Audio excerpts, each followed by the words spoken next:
నువ్వు నాకు చాలా ద్రోహం చేసావు పున్నమి. దేనికోసమైతే నేను బ్రతికున్నానో దాన్నే నాకు దూరం చేశావు. మొదటిసారి నేను చూడాలన్నా నీ పేరు పలకాలన్నా అసహ్యంగా అనిపిస్తుంది. ఎవరినైతే నేను ప్రాణంగా ప్రేమించానో, ఎవరితో అయితే నేను జీవితాంతో ఊహించుకున్నానో, ఎవరినైతే కాపాడుకోవాలని తాపత్రయపడ్డానో వాళ్ళే నన్ను అసహ్యించుకుంటున్నారు, ద్రోహి అంటున్నారు. నిజం తెలిసే వరకు అలానే అనుకుంటారు. ఆ తర్వాతైనా వాళ్ళన్నది అనుకున్నది తప్పని తెలుసుకుంటారు కదా పున్నమి. అప్పటి వరకు ఓపిగ్గా ఉండు. ఎలా ఉండాలి కొండమ్మ? నేనేమైనా వకీల్ సాబ్ని మోసం చేయడానికి తాళి కట్టించుకున్నానా? కాపాడుకోవడానికే కదా. ఇంతకాలం నన్ను ఒక ఫ్రెండ్గా చూశాడు. ఇప్పుడు వకీల్ సాబ్ భార్యనయ్యాను. భార్యగా చూడకపోయినా కనీసం ఫ్రెండ్గా అయినా చూడొచ్చు కదా. వకీల్ సాబ్ నన్ను ద్రోహిలాగా చూస్తుంటే నా ప్రాణం పోతున్నట్టుంది. అమ్మ పున్నమి. అయ్యగారు,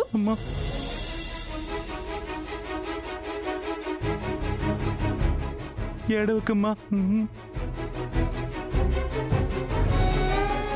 ఏడవకమ్మా. నేను వచ్చేసాను కదా, ఇక నువ్వేం భయపడకు నా బంగారు తల్లి. ఏడవకు, ఏడవద్దని చెప్పాను కదా పున్నమి. మళ్ళీ ఇంకా ఏడుస్తావేంటి? ఇంట్లో అందరూ నన్ను శత్రువుని చూసినట్టు చూస్తున్నారు. నిజంగా నేనెవరిని మోసం చేయడానికి అలా చేయలేదు అయ్యగారు. జాబిలమ్మకి దోషం ఉంది. ఆ దోషం వల్ల వకీల్ సాబ్ ప్రాణాలకి ప్రమాదం ఉంది. అందుకే అలా చేశాను. నాకు నీ గురించి తెలుసు పున్నమి. కాలిపోతూ ఇంటికి వెలుగునిచ్చే దీపం లాంటి దానివి నువ్వు. అందరూ బాగుండాలి, నువ్వేమైపోయినా పర్వాలేదనుకునే మనిషివి నువ్వు. నువ్వెప్పుడైనా ఇంటికి వెలుగివ్వాలనుకుంటావు కానీ కాల్ చేయాలని అనుకోవు. ఆ విషయం వాళ్ళందరికీ ఎందుకు అర్థం కావట్లేదు అయ్యగారు? అందరూ ఇంట్లో నుంచి గెంటేయాలని చూస్తున్నారు. నిన్ను ఎవరు అర్థం చేసుకున్నా చేసుకోకపోయినా నేను అర్థం చేసుకుంటాను పున్నమి. నిన్ను కన్నవాళ్ళు, కట్టుకున్నవాడు, చివరికి ఆ దేవుడు నిందించినా నీకు నేను తోడుంటాను పున్నమి. నిన్ను ఇంట్లో నుంచి గెంటేసి నువ్వు ఉండడానికి నీడ లేకుండా చేశారు కదా, ఆ నీడ నీకు ఇవ్వడానికి నేనొచ్చాను. నా కమలి కోసం నేను కట్టుకున్న ఒక ఇల్లుంది. ఈ రోజు నుంచి నువ్వు ఆ ఇంట్లోనే ఉండొచ్చు. పద ఇంటికి వెళ్దాం. అక్కడైతే నేను బయటికి గెంటేయడానికి ఎవ్వరూ ఉండరు. ఆ ఇంటికి యజమానురాలివి నువ్వేనమ్మా. అయ్యగారు, మీకెలా కృతజ్ఞతలు చెప్పాలో కూడా అర్థం కావట్లేదు. తండ్రికి ఎవరైనా కృతజ్ఞతలు చెప్తారా? అయినా నువ్వు నా కూతురువే కదా.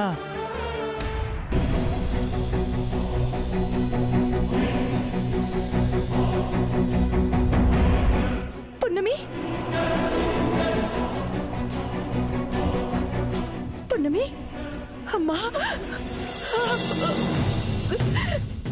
పున్నమి, ఏమైందమ్మా? ఊరుకో పున్నమి. ఏమైంది పున్నమి? అసలు ఏంటిదంతా? ఏం జరిగిందమ్మా?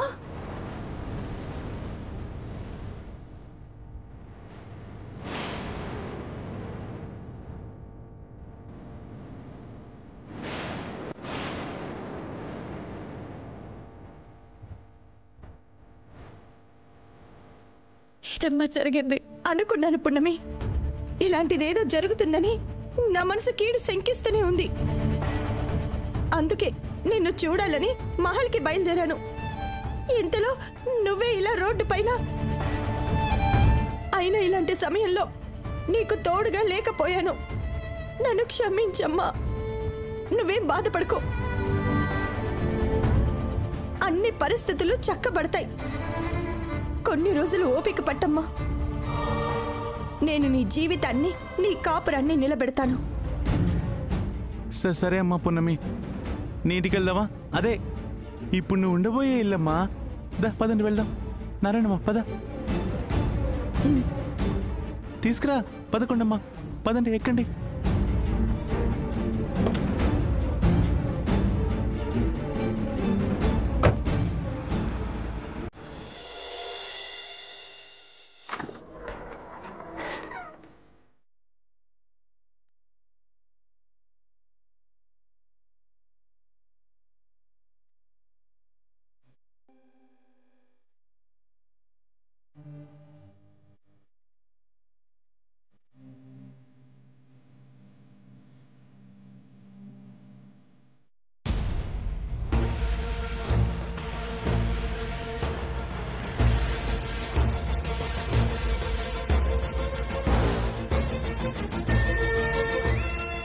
ఈ ఇల్లు నా భార్య బిడ్డల కోసమని కట్టించాను పున్నమి.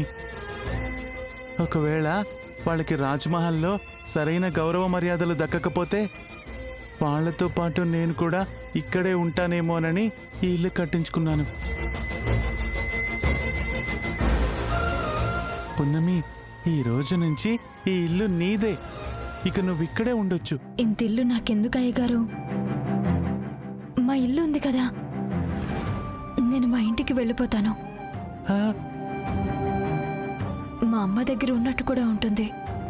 పున్నమి, నువ్వు అందరినీ మోసం చేశావని ఇప్పుడు నీకు పేరుంది. పోయేటప్పుడు గొప్ప పేరుతో వెళ్ళాలి గాని ఇలా చెడ్డ పేరుతో కాదు. నువ్వు చేసింది మంచి అని అందరు నమ్మే వరకు నువ్వు ఈ ఇంట్లోనే ఉండు పున్నమి. నీకేం కావాలన్నా నేను చూసుకుంటాను.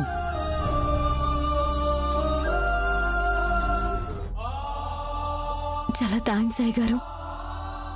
అందరూ నేను చేసింది మోసం అని నిందిస్తుంటే మీరు మాత్రం నేను చేసింది మంచి అయ్యుంటుందని నమ్మారు, తోడుగా నిలిచారు, ఉండడానికి ఆశ్రయం ఇచ్చారు. మీ రుణం ఎలా తీర్చుకోవాలో నాకు అర్థం కావడం లేదు. నువ్వు నాకు చాలాసార్లు ప్రాణం పోసావు పున్నమి. నన్ను నాన్న అని పిలిచి నన్ను మామూలు మనిషిని చేశావు. నా ఇంటికి దత్తతొచ్చి నాకు బిడ్డలేని లోటును తీర్చావు. ఇన్ని చేసే నీకు రుణం తీర్చుకోవడానికి నాకు ఈ జన్మ కూడా సరిపోదు పున్నమి.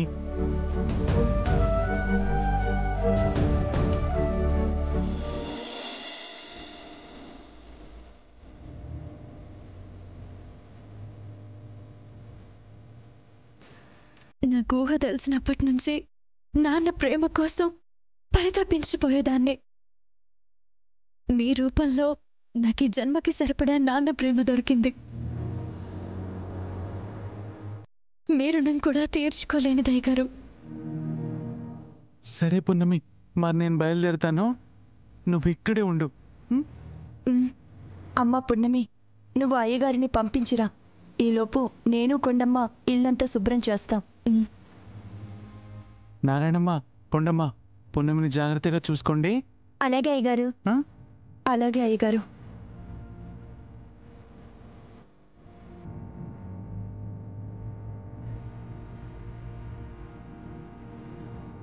కొండమ్మ రా. సరే.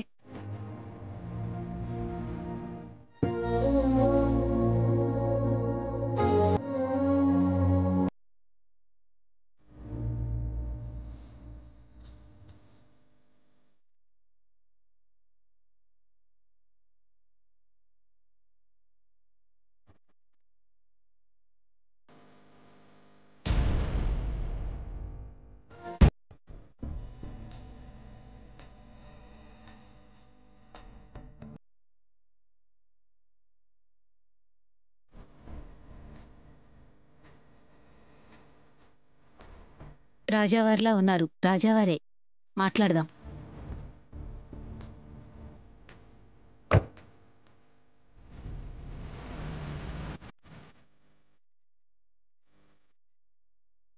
అమ్మాయి, ఒకసారి ఆగు.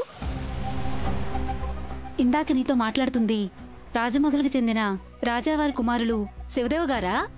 అవును. ఆయన మీకెలా తెలుసు? ఆయన నీకేమవుతారు? తండ్రి లాంటివారు. ఇందుకీ మీరెవరు? నా పేరు సూరమ్మ, చేపల సూరమ్మగా అందరికీ తెలుసు. ఈ చుట్టుపక్కల వాగులు వంకల్లో చేపలు పట్టి అమ్ముతుంటాను. గత 20 ఏళ్లుగా ఇదే పని చేస్తున్నాను, జీవనం సాగిస్తున్నాను. 20 ఏళ్ల క్రితం ఈ బాబుగారు ఈ గూడానికి చెందిన అమ్మాయిని ప్రేమించి పెళ్లి చేసుకున్నారు. పేదపిల్ల కాబట్టి రాజమహల్లోకి రానీలేదేమో. సంవత్సరం పాటు గూడెంలోనే కలుసుకునేవాళ్లు. ఒక పండంటి బిడ్డను కూడా కన్నారు. అప్పుడే కొందరు దుర్మార్గులు ఆయన భార్యని చంపేశారు. వాళ్ల బిడ్డని ఎవరో ఒక ఆవిడ తీసుకెళ్లిపోయింది. లేకుంటే ఆ బిడ్డను కూడా చంపేసేవాళ్లు.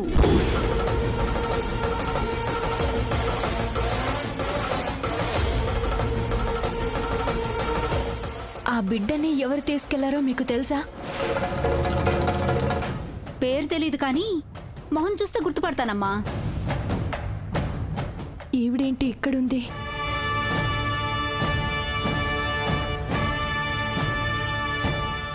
ఆ అమ్మాయి ఎవరో కాదు, మా అమ్మే. పేరు నారాయణమ్మ. అవునా? అవును. పున్నమి, ఇక్కడేం చేస్తున్నావు?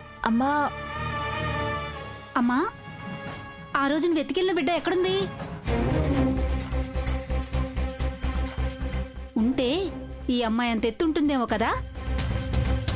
ఈ బాబుగారు మీతో ఉన్నారంటే ఆ బిడ్డని వాళ్ళకి అప్పగించేశావా? అప్పగించేశాను. ఇప్పుడు రాజమహల్లోనే ఉంటోంది. అవునా? పున్నమి, నువ్వు లోపలికెళ్ళి స్నానం చేసి విశ్రాంతి తీసుకో.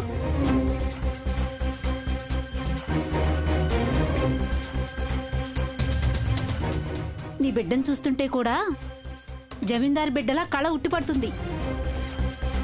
జమీందారు ప్రేమించిన అమ్మాయి కూడా కొంచెం ఈ అమ్మాయిలాగే ఉండేది.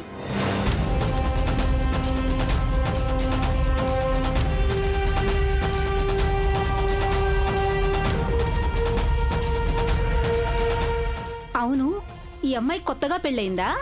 మీ అల్లుడెక్కడా?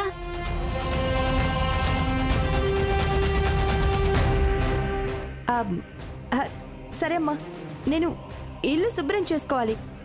మీరు కూడా చేపలు అమ్ముకొని అలసిపోయి ఉంటారు. వెళ్ళి పడుకోండి, వెళ్ళండి. అదేంటమ్మా మాట్లాడుతుంటే అలా వెళ్ళిపోమంటున్నావు? నాకు పనుంది.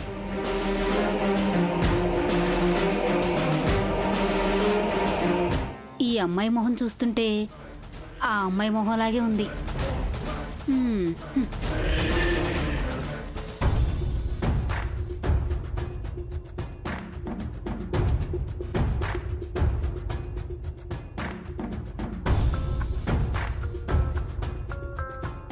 నువ్విలా వకీల్ బాబుకి దూరంగా ఉంటే అక్కడున్న వాళ్ళందరూ కలిసి ఈ దూరాన్ని ఇంకా ఎక్కువ చేసేస్తారు.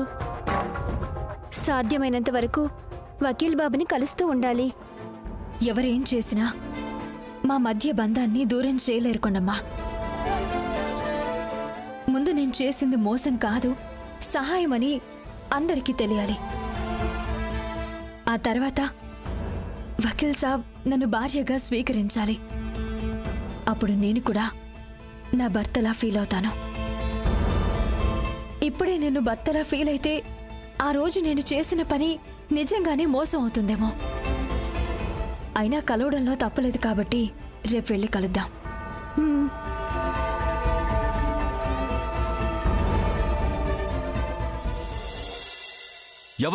ఎవరో నన్ను కిడ్నాప్ చేయించింది? ఎందుకు చేయించారో చెప్పండి రా. మిమ్మల్ని. నేనే.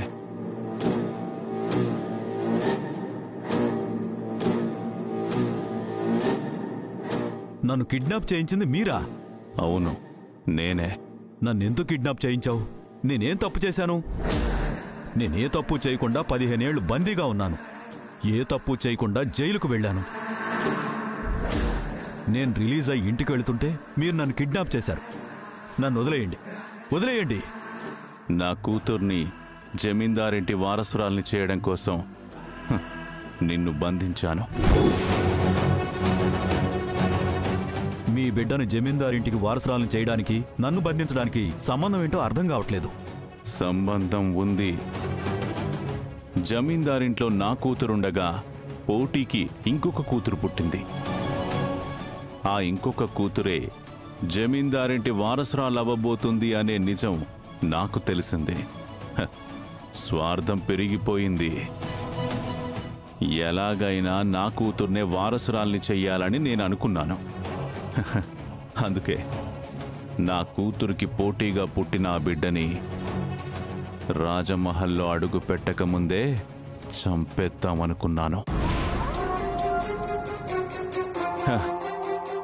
కానీ ఆ బిడ్డని నీ భార్య నారాయణమ్మ కాపాడి తన బిడ్డగా పెంచుకోక తిరిగి రాజమహల్లో అడుగు పెట్టేలా చేసింది. అప్పట్నుంచే అసలు సమస్య మొదలైంది. నా కూతురికి పోటీగా ఆ కూతురొచ్చింది. అప్పుడే దేవుడు పంపిన వరంగా నువ్వు దొరికావు. నిన్ను అడ్డం పెట్టుకొని నీ భార్యని బెదిరించి నా కూతురే తనకి దొరికిన రాజకుమారి అని అబద్ధం చెప్పించి రాజమహల్కి వారసురాల్ని చేశాను. మీరు అనుకున్నది అనుకున్నట్టుగానే జరిగింది కదా. ఇప్పుడు నన్ను వదిలేయచ్చు కదా. వదిలేయచ్చు. కానీ నిన్ను వదిలేస్తే నారాయణమ్మ మళ్ళీ నిజం చెప్తుందేమోనని నాకు చిన్న అనుమానం ఉంది. అందుకే ఈ అబద్ధం ఎప్పటికీ అబద్ధమని తెలియకుండా ఉండాలి అంటే నిన్ను ఇంటికి పంపడం కన్నా పైకి పంపడమే మంచి మార్గం అనిపించింది. అగ్నిదేవ్, మీరు చెప్పినట్లే నేను చేశాను. మీరిలా మోసం చేయడం కరెక్ట్ కాదు. చూడండి, మేమెప్పటికీ ఈ విషయం ఎవరికీ చెప్పం. నా భార్య కూడా చెప్పదు. ఆ పూచి నాదండి. మమ్మల్ని వదిలేయండి. మీకు దండం పెడతాను, వదిలేయండి. న్యాయం అన్యాయం అనే పదాలు బద్ధ శత్రువులు. అందులో ఒకటి ఉండాలి అంటే ఇంకొకటి ఉండకూడదు. నా బిడ్డకి న్యాయం జరగాలి అంటే నీకు అన్యాయం జరక్క తప్పదు. మీరు ఏం చెప్తే అది చేస్తాం. దయచేసి నన్ను వదిలేయండి. నా భార్యకు తెలిసిన నిజం ఇంకెవ్వరికీ తెలియనివ్వను. ఆలోచిస్తాను.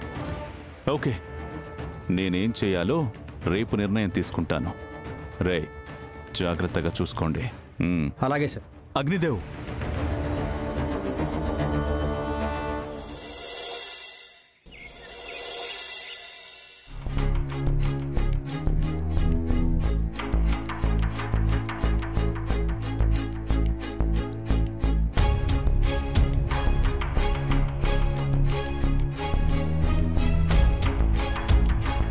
ఏంటి పృథ్వీ, బట్టలు సర్దుకుంటున్నావు? ఉన్నమి దగ్గరికి వెళ్తున్నావా ఏంటి? లేదు జాబిల్లి, వైజాగ్ వెళ్తున్నాను. వైజాగా? అవును జాబిల్లి, ఇక్కడే ఉంటే నాకేవేవో గుర్తొస్తున్నాయి. నా మనసు గాయపడేలా ఉంది. అసలు ఇల్లులా కనిపించట్లేదు. ఇక్కడ ఉండడం కష్టంగా అనిపిస్తుంది జాబిల్లి. అందుకే వైజాగ్లో ఉన్న మా ఫ్రెండ్ దగ్గరికి వెళ్ళి నా మనసు కొంచెం కుదుటపడ్డాకొస్తాను. ఇప్పుడు ఏమైంది పృథ్వీ నీకు? మేమున్నాం కదా. అన్నింటికీ మించి నువ్వు ప్రాణంగా ప్రేమించిన జాబిల్లి ఉంది కదా. అన్నీ మర్చిపోయి జాబిలితో హ్యాపీగా ఉండరా. పరిస్థితులన్నీ సర్దుకున్నాక జాబిలితో నీకు పెళ్లి జరిపిస్తాను. అమ్మా, మీ అందరికీ క్లారిటీగా చెప్పాను. నాకు ఆల్రెడీ పెళ్ళైపోయింది. ఇంకా టాపిక్ వదిలేయండి.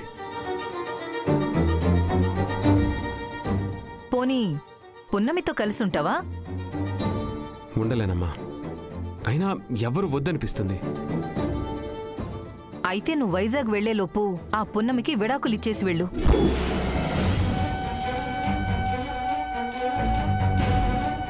అవును పృథ్వీ, నువ్వు ఆ పున్నమితో తెగదెంపులు చేసుకో.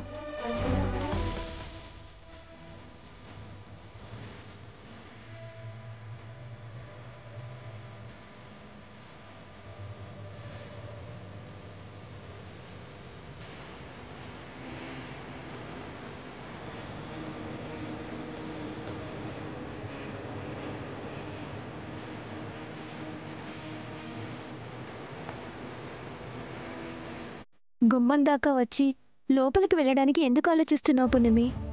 వెళ్ళి వకీల్ బాబుతో ఏదో మాట్లాడాలన్నావు కదా, వెళ్ళి మాట్లాడిరా.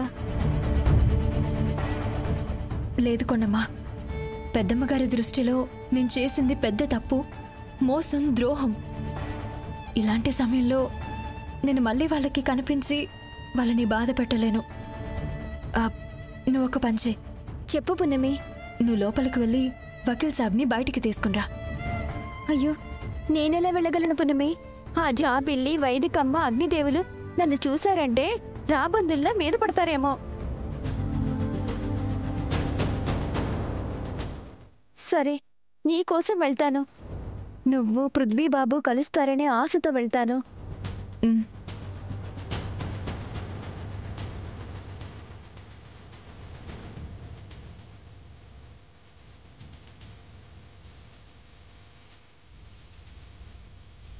వెళ్ళు, నువ్వు ఉండు, నేను వెళ్ళొస్తా.